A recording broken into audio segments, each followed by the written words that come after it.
Muchas gracias, muy buenos días y muchas gracias por la invitación. Estoy muy honrado de... Gracias. Sí. Estoy muy honrado por poder participar en este magnífico Congreso Internacional y de conocer esta bella Universidad de La Sabana que me ha dejado muy gratamente impresionado.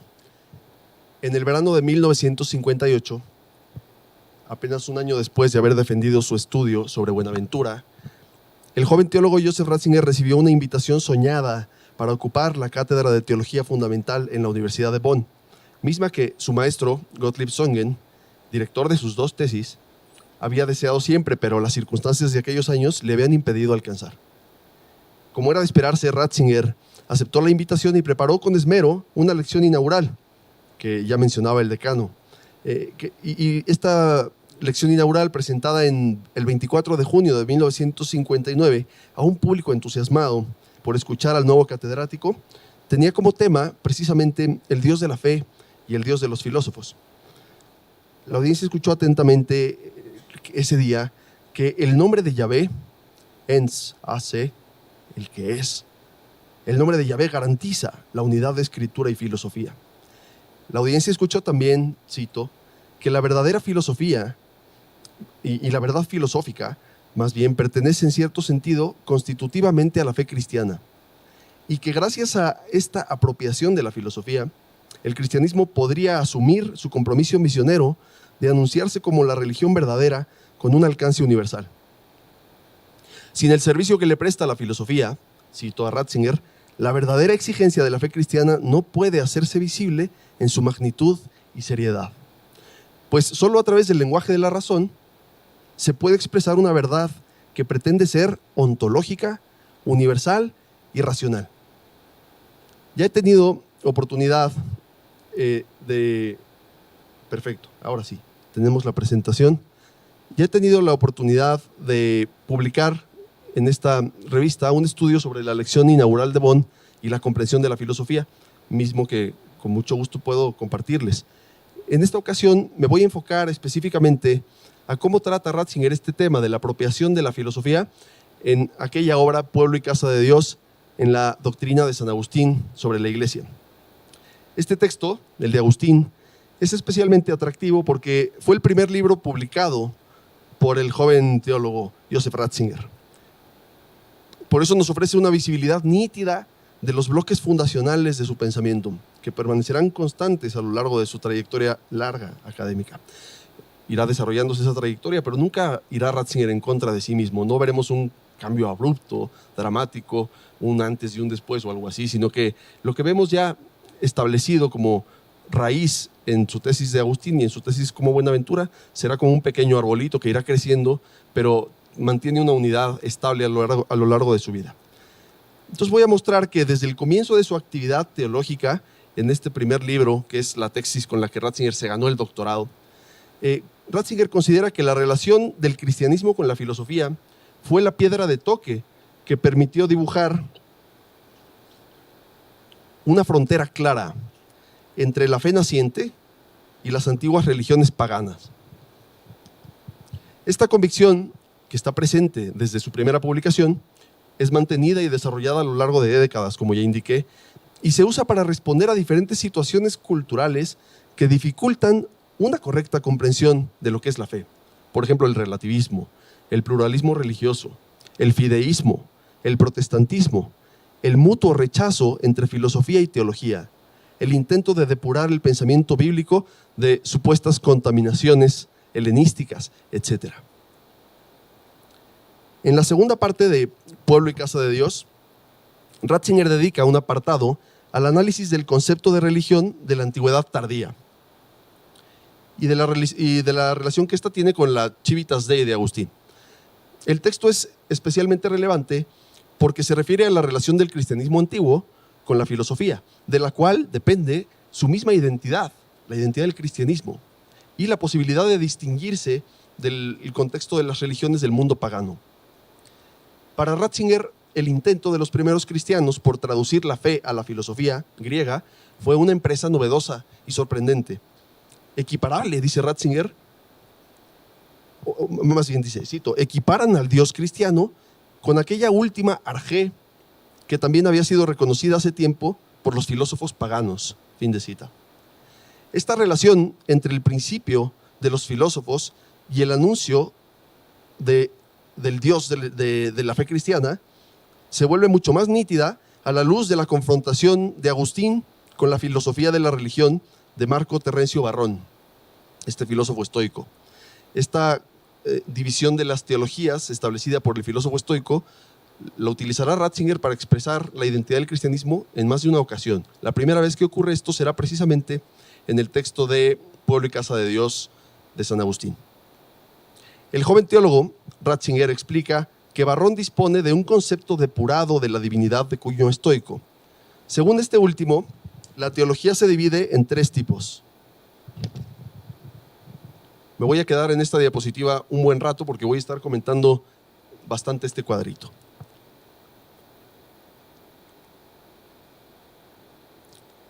La teología se divide pues en tres tipos: teología mítica, teología naturalis y teología civilis.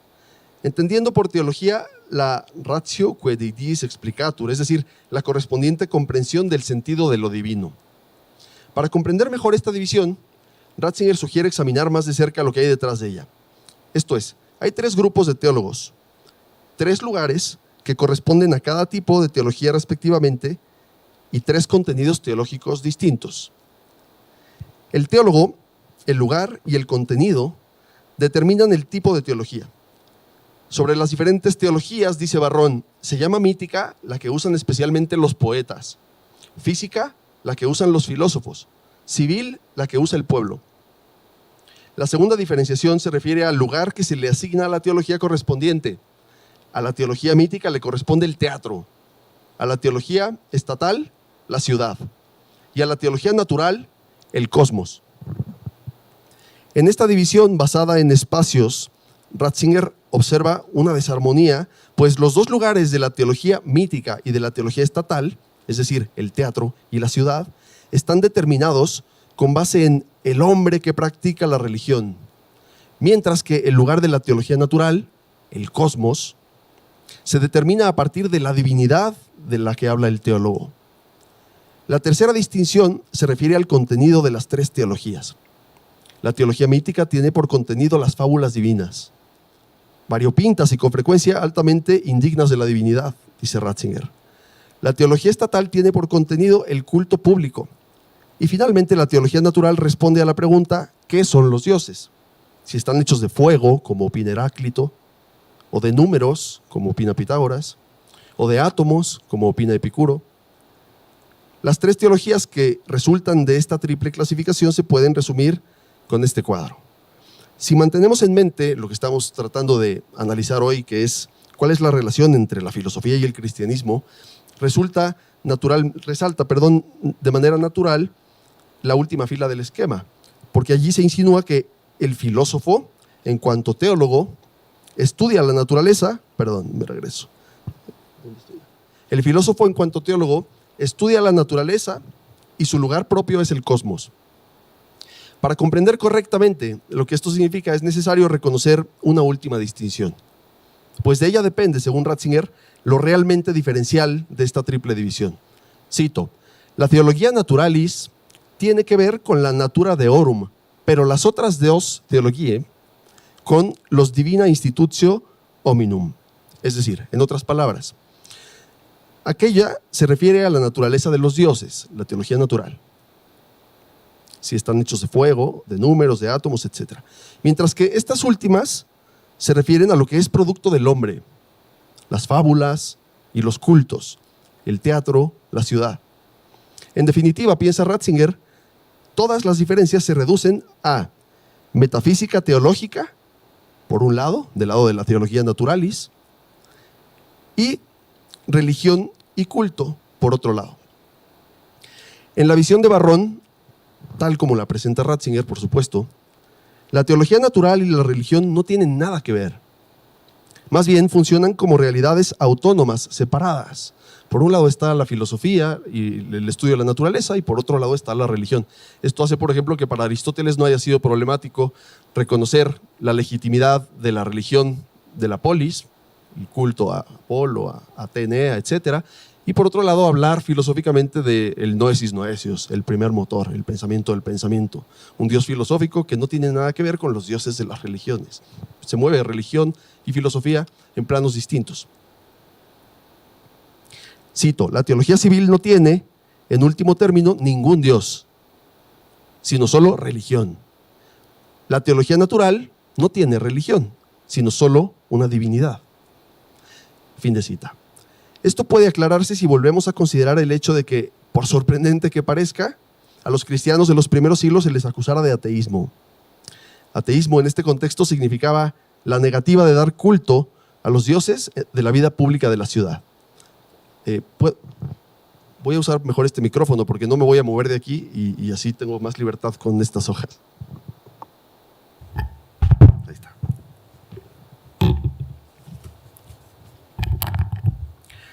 En otras palabras, no es que los cristianos no profesaran una fe en la divinidad o que no tuvieran culto, sino que no estaban dispuestos a tomar parte en las prácticas de la religión del Estado. Esta separación tajante entre filosofía, o si se quiere, metafísica teológica, y religión, por otro lado, se debía a que la situación con la que Varrón se encontró, este filósofo estoico, presentaba una religión completamente no filosófica, creada a partir de las ideas de los poetas y de la fantasía literaria del pueblo, abundantemente saciada con obscenidades y elementos absurdos de todo tipo, dice Ratzinger. Por esta razón, explica Ratzinger, Varrón intentaba conseguir una separación entre la teología, la religión y la teología de los poetas, con el objetivo, en primer lugar, de depurar a esta teología de los desórdenes introducidos por los poetas, y en segundo, también de poder unirla cada vez más con la doctrina de los filósofos sobre la divinidad. En la medida en que esto se lograra, me parece, podría asignarse a la religión un valor veritativo y no solo funcional. O en otras palabras, podría acercarse a establecer una verdadera relación con lo divino, y no solo con las criaturas fantásticas de la literatura. De otro modo, lo religioso carecería completamente de divinidad, y lo divino de religión. Cuando Agustín se encuentra frente al triple concepto de teología propuesto por Varrón, busca reconocer cuál es el sitio del cristianismo, y lo ubica sorprendente y decididamente dentro del grupo de la teología naturalis, de un modo que Ratzinger considera asombroso e ilimitado. Sin embargo, la gran novedad del cristianismo es que toma como religión esta teología naturalis, que hasta ahora prácticamente no es religiosa, es una filosofía. Lo religioso es lo creado por el hombre, los ritos, los cultos, las costumbres. Y esto significa que si para el paganismo la religión pertenece al ámbito de la teología civil, para el cristianismo, en cambio, pertenece al ámbito de la teología natural.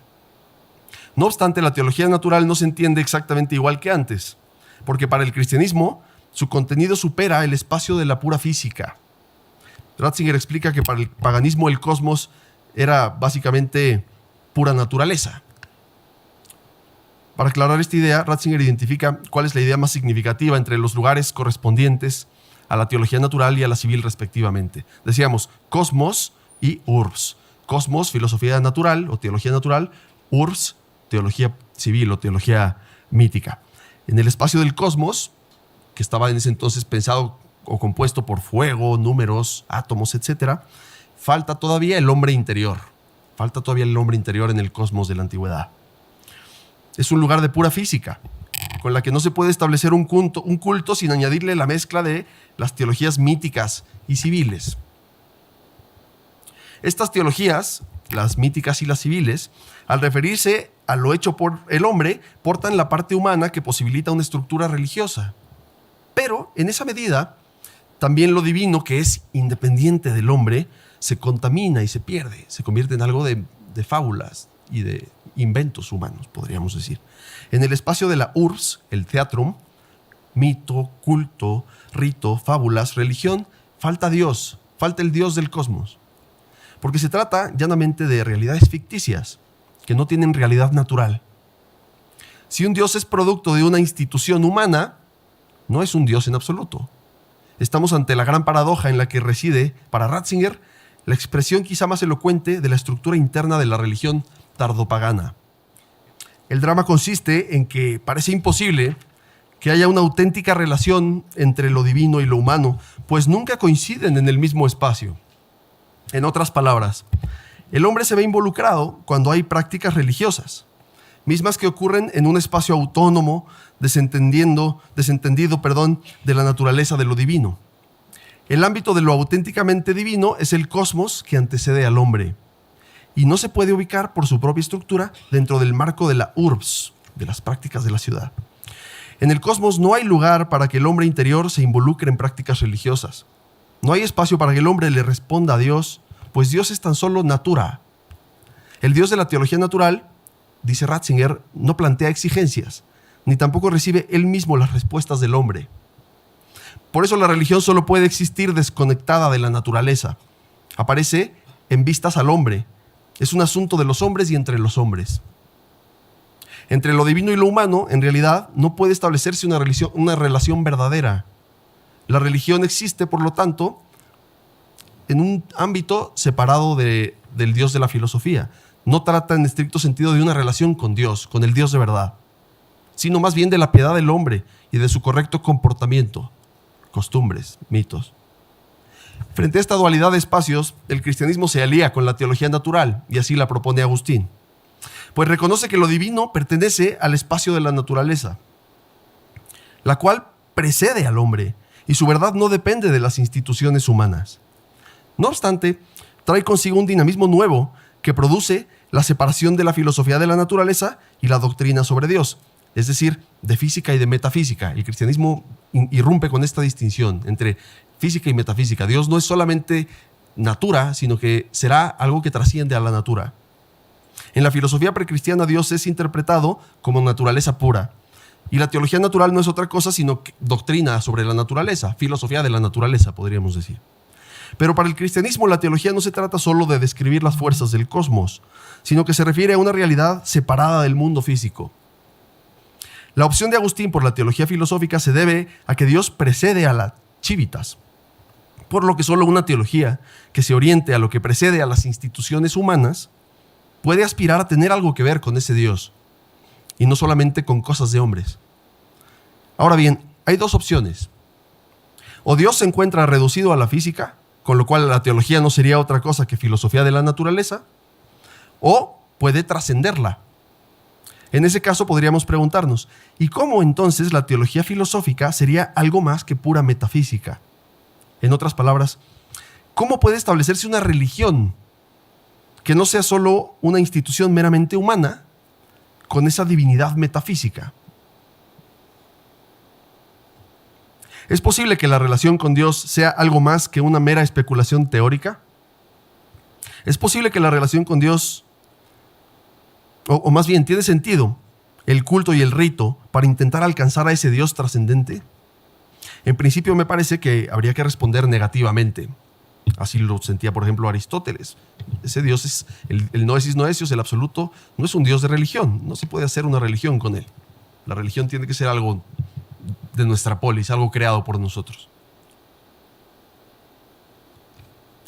Es verdad que unos apartados atrás, en el texto de Agustín, Ratzinger atribuye al neoplatonismo la creación de ciertos vínculos entre filosofía y religión, lo cual habían conseguido colocando en la entrada a la sabiduría la exigencia de la purgatio, la purificación, ¿no? Este ascenso de la caverna, si seguimos la alegoría de Platón. Una purgatio de los sentidos que nos va aproximando progresivamente a la divinidad. Y de esta manera, el hombre que quiere acceder a la visión filosófica de lo divino se ve obligado a involucrarse en un proceso de purificación para desprenderse de las cáscaras del mundo de los sentidos. Desde este punto de vista, podemos responder que para Ratzinger sí que pueden haber, al menos en una forma elemental, ciertos cultos y ritos puestos en relación con una concepción metafísica de Dios, como lo ilustran los neoplatónicos, aunque fueran entendidos como un privilegio de élite, accesible solo a unos cuantos, los filósofos. Pero en realidad, si se analiza más a fondo, puede verse que cuanto más se vivifica la conciencia de la dimensión metafísica de Dios, que es totalmente trascendente, más se cae en la cuenta de que en realidad no se pueden extender puentes que conduzcan a él. Incluso la purgatio neoplatónica se topa con un límite infranqueable, pues a lo más que puede aspirar es a hacer más clara la visión de la realidad divina. Pero en un plano meramente especulativo todavía, sin poder establecer verdaderos vínculos religiosos con ese Dios sin rostro, que no puede más que comprenderse como una forma sin esencia. Ninguna ruta filosófica, en definitiva, puede interpelar a esa realidad trascendente para establecer vínculos con ella. La purgatio, me parece, no puede aspirar a provocar una reacción por parte de Dios, ni lo puede alcanzar a tocar realmente. Tan solo puede transformar al sujeto en su interioridad, pero siempre separado de lo divino, como un espectador lejano. Esto es lo que Ratzinger quiere decir cuando, al explicar lo que subyace bajo la teología de Varrón y sus esfuerzos por limpiar la religión civil, afirma que, cito, no hay ninguna línea de conexión que lleve del Dios verdadero a la religión. Fin de cita.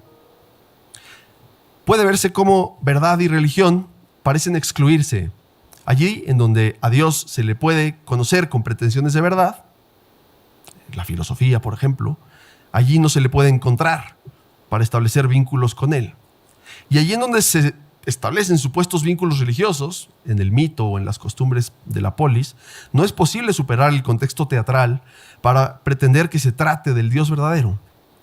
Por lo tanto, para responder a la pregunta que se planteó, se puede decir que, aunque añadir la metafísica a la física es indispensable para que en la teología natural se sostenga la religión, esto no es todavía suficiente. Por sí misma, la metafísica sigue siendo alcanzable hasta cierto punto, solo por la teología natural, pero no por la religión todavía. En palabras de Ratzinger, cito, el hecho de que Dios no entre en la historia, sino que sea un Dios puramente metafísico, tiene como consecuencia el que la religión no avance hacia Dios. Fin de cita. Estas palabras nos ofrecen la pista para anticipar cómo será la solución de Agustín. Para Agustín, el Dios de la filosofía, que es un Dios metafísico, ha entrado en este mundo. Aquí ya hay que cambiar de diapositiva. El Dios de la metafísica ha entrado en este mundo. Ha penetrado la historia. Y a partir de este hecho, del hecho de la encarnación, Agustín puede también relacionar la religión con ese Dios.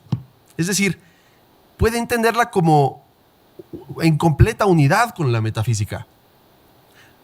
Nos encontramos otra vez con el tema, que está muy recurrente en la obra de Ratzinger, de la unidad entre historia y metafísica. Ratzinger sugiere que Agustín vio en la filosofía la nota distintiva del cristianismo frente al paganismo. Hasta entonces, como explica Pablo Carlos Siculi, cito, la religión pagana antigua, específicamente la civilis, que se identificaba en cuanto a su contenido con la mítica, era exclusivamente cultural, sin vinculación con la pregunta por el fundamento último del ser y de la verdad, objeto de la teología naturalis, que ocupaba un lugar secundario, de modo tal que filosofía y religión coexistían en forma paralela, sin vinculaciones internas. Hasta aquí Siculi. En medio de este universo pagano, el cristianismo irrumpe con una nueva propuesta acerca de la unión que existe entre el Dios de la filosofía y el Dios de la religión. El Dios de la religión cristiana no se refiere solo a una divinidad de culto sin vínculos con el fundamento último del ser y la verdad, es decir, sin vínculos con el objeto de estudio propio de la filosofía. Y por eso mismo, el Dios de los cristianos no puede presentarse sin credenciales filosóficas. Necesita necesariamente de la teología naturalis. Así lo explica Siculi también, comentando la tesis de Ratzinger. La novedad de los apologetas cristianos, en cuya tradición se inscribe Agustín, consistió en el diálogo con la teología naturalis, es decir, con la filosofía, e incluso en identificar a la filosofía con la religión. Fin de cita. La teología cristiana es un sí radical y sorprendente a la filosofía.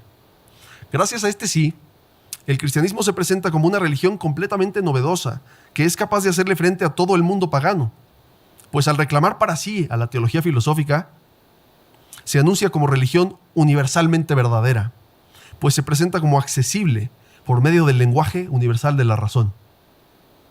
La confrontación entre Agustín y Varrón permite ubicar con bastante precisión ¿Cuál es el punto de contacto de la nueva forma de entender la relación entre religión y filosofía, entre fe y razón, entre culto y conocimiento, entre historia y metafísica?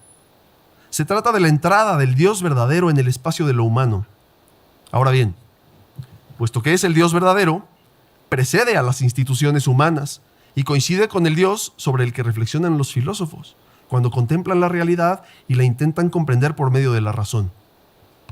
Por haber entrado en el espacio de la historia, el hombre puede acceder a este Dios, al Dios no inventado, y establecer vínculos religiosos con él. La relación con lo divino supera la teatralidad y añade el valor veritativo que pertenece al ámbito de la filosofía. Ya no se trata de una religión inventada por el hombre, sino habilitada por Dios mismo, por lo que pertenece a un espacio que precede al de las instituciones humanas, es decir, al espacio de la física y de la metafísica. Y precisamente por eso se trata también del espacio de lo que es verdadero por naturaleza, de lo que es en sí mismo y no solo de lo hecho por el hombre, por lo que coincide con el espacio de la filosofía. Como se trata también del nuevo espacio de la religión, se produce como una especie de fusión de ámbitos, de modo que religión y filosofía ya no pueden separarse, porque pensar en el Dios verdadero es pensar también en el Dios que ha entrado en la historia, y a la inversa, relacionarse con el Dios que ha entrado en la historia es relacionarse con el Dios verdadero. Ratzinger considera que era precisamente esta confluencia de metafísica y religión la que a los ojos de sus contemporáneos paganos significaba una renuncia a la religión por parte de los cristianos, y de ahí la acusación de ateísmo, ¿no? Esta nueva religión, la cristiana, que se apropia de la filosofía, podría considerarse una ilustración o un racionalismo de lo religioso. La nueva religión es una religión filosofizada o algo así. También, por cierto, ha habido una interpretación del otro lado. La filosofía ha sido bautizada y la religión filosofizada. El tratamiento que se le da a la filosofía en esta tesis sobre Agustín nos permite identificar algunos rasgos sobre la naturaleza de la filosofía. Primero, la filosofía tiene por objeto un contenido objetivamente verdadero, que supera el espacio de lo que ha sido hecho por el hombre. Su ejercicio consiste en descubrir lo que es por naturaleza, es decir, lo que viene determinado antes de que él, el hombre, construya. El elemento veritativo tiene que ver con lo que precede al ser humano. La realidad es la medida de la filosofía, no el hombre. Lo que busca el filósofo es anterior a él mismo y no depende de sus disposiciones subjetivas. Es verdadero y real independientemente de lo humano. El espacio del teólogo natural o filósofo es el cosmos, precisamente porque no depende de las estructuras de lo humano. No está acotado a las circunstancias particulares de una u otra comunidad. La identificación de la fe cristiana con la teología natural nos revela con cuánta seriedad los primeros cristianos reconocían la unidad entre el Dios de Israel, que se ha hecho visible en Jesucristo, y el Dios de los filósofos. La apropiación de la filosofía significa que el cristianismo no es una religión local que se encuentre sin más junto a otras propuestas religiosas. No es otro conjunto de mitos y costumbres, sino que es religión verdadera en el sentido más fuerte, en cuanto que anuncia la presencia del absoluto mismo entre nosotros. Hablar de Cristo es también hablar de la estructura del ser en su conjunto. Cualquier cosa que se diga de Jesucristo tiene implicaciones metafísicas que afectan a la totalidad de lo real. Por ello, el cristianismo, sin reducirse a una filosofía, puede expresarse filosóficamente, pues la realidad misma es cristiana. Gracias al lenguaje filosófico, el cristianismo puede... Se me olvidó cambiar esto, perdón. Gracias al lenguaje filosófico, el cristianismo puede proponerse como una religión de alcance universal, cuya verdad se dirige a todos los pueblos, más allá de sus circunstancias culturales concretas. Gracias a ella, gracias a la filosofía, la fe puede expresar su seriedad ontológica y cumplir así su responsabilidad misionera. Muchas gracias.